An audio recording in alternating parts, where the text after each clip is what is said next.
అంతా money waste. Terrace మొత్తం మొక్కలు పెట్టాము.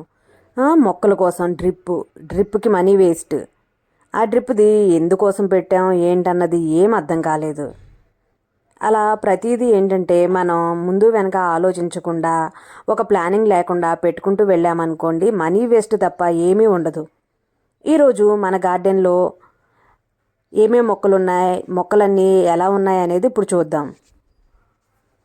ఎప్పుడైనా సరే మనం టెర్రస్ గార్డెన్ పెట్టుకుంటున్నాము అంటే కనుక ముందుగా గార్డెనింగ్ చేసే వాళ్ళ దగ్గరికి వెళ్ళి కొంచెం ఇన్ఫర్మేషన్ తీసుకుంటే ఆ ఇన్ఫర్మేషన్ మనకి ఎంతో కొంత యూజ్ అవుతుంది. ఎలాంటి ఇన్ఫర్మేషన్ లేకుండా టెర్రస్ గార్డెన్ పెట్టేసుకుని తర్వాత సఫర్ అయ్యే కంటే ముందుగా ఇన్ఫర్మేషన్ తీసుకోవడం చాలా మంచిది. గార్డెన్ మొత్తం మేకోవర్ చేసేస్తున్నాను. మొత్తం తీసేసి మొక్కలన్నీ ఒక పద్ధతిగా ప్లాన్ ప్రకారం ఒక ఆర్డర్లో అరేంజ్ చేసుకుంటూ వెళ్దామని చెప్పి ఫిక్స్ అయ్యాను. ఇక్కడ చూస్తున్నారు కదా, అన్ని రకాల క్రోటన్ మొక్కలు ఉంటాయి, పువ్వుల మొక్కలు, పండ్ల మొక్కలు అన్నీ ఉంటాయి. ఎప్పుడైనా సరే ఏదైనా ఒక పని చేస్తున్నామంటే ఆ పని వల్ల మనం నష్టపోకుండా ఉండేలా చూసుకోవాలి.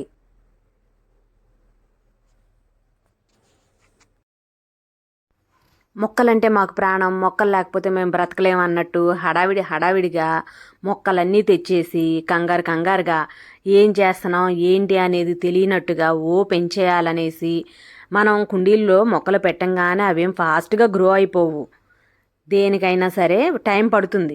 కాబట్టి మనం తెచ్చుకునే మొక్కలు కూడా ఎలాంటి మొక్కలు తెచ్చుకుంటున్నామో, ఎంత ఏజ్ ఉన్న మొక్కలు తెచ్చుకుంటున్నామో, సీడ్స్ తీసుకునేటప్పుడు కూడా ఆర్గానిక్గా కాదా అన్నీ చూసి తీసుకోవాలి.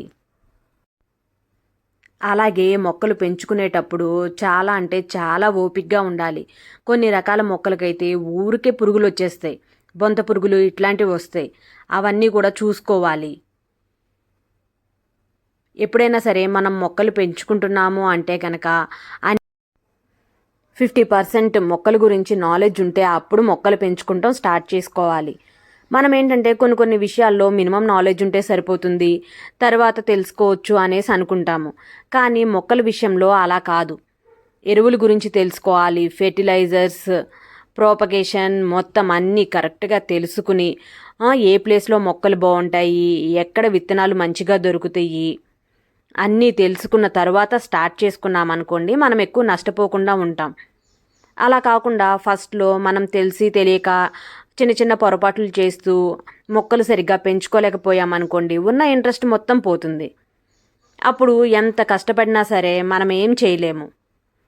ఇక్కడ మేము తాబేలు పెంచుతున్నాము.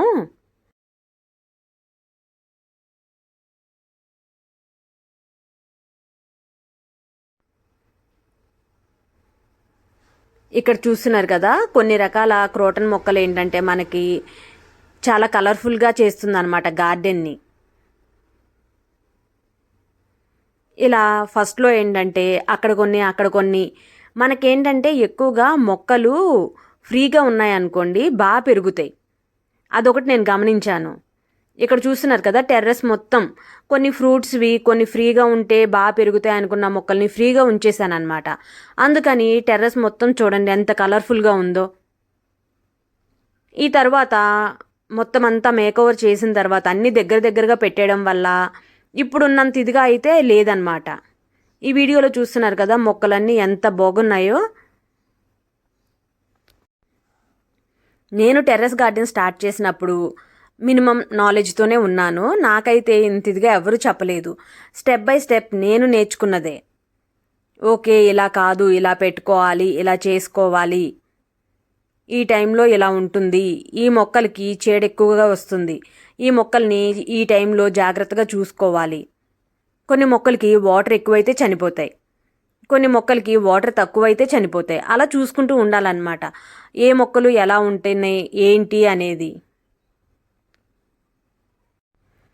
మొక్కలు పెట్టుకునేటప్పుడు ముందుగా సాయిల్ మిక్స్ అనేది కరెక్ట్గా చేసుకుంటే మొక్కలు చాలా బాగా పెరుగుతాయి. మొక్కలకి ఎలాంటి పెస్ట్లు రాకుండా కొంచెం ప్రొటెక్ట్ చేసుకున్న వాళ్ళం అవుతాము. ఏదైనా సరే మెయిన్ మనకి సాయిల్ మిక్స్ మీదే ఆధారపడి ఉంటుంది, ఆ తర్వాత మొక్క మీద ఆధారపడి ఉంటుంది. ఎప్పుడైనా సరే మొక్కలు తీసుకునేటప్పుడు కొంచెం ఏజ్ ఎక్కువ ఉన్న మొక్కలు తీసుకున్నామనుకోండి, టెర్రస్ గార్డెన్లో సర్వైవ్ అవ్వడానికి ఈజీగా ఉంటుంది.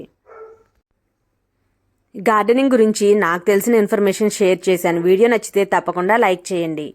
మా గార్డెన్ ఎలా ఉందనేది కామెంట్ సెక్షన్లో కామెంట్ చేయడం మర్చిపోకండి.